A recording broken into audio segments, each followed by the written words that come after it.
Amazing facts में एक बार फिर मैं अतुल शर्मा आप सभी का अपने YouTube channel free chemistry by Sharma ji पर हार्दिक स्वागत और अभिनंदन करता हूं।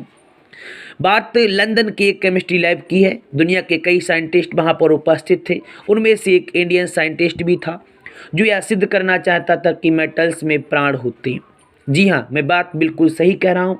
वो यह सिद्ध करना चाहता था कि धातुओं में प्राण होते हैं। आपको सुनकर भले ही अजीब लगे, लेकिन जो साइंटिस्ट वहाँ पर था वो यह चाहता था कि लोगों को पता चले कि मेटल्स में प्राण होते हैं।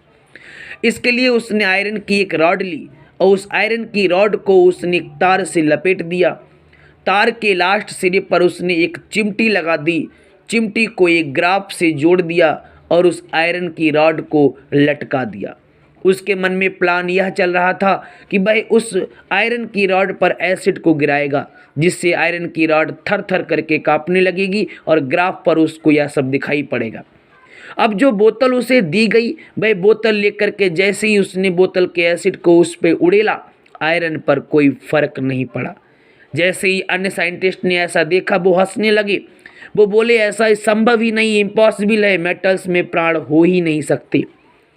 लेकिन इसके बाद वो इंडियन साइंटिस्ट रुका नहीं, वो आगे बढ़ा। उसने उस बोतल को लिया और उस बोतल को पी गया।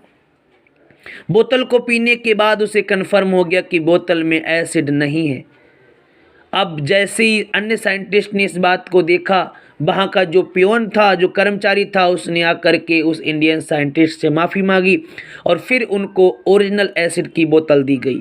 और बाद में जब उन्होंने ओरिजिनल एसिड को उस मेटल के ऊपर गिराया, मेटल थर थर करके कांपने लगी। ये सारा प्रभाव ग्राफ में दिखाई दिया और इससे सिद्ध हो गया कि मेटल में प्राण होते हैं। जी हाँ, मैं बात कर रहा हूँ इंडियन साइंटिस्ट जगदीश चंद्र बसु की।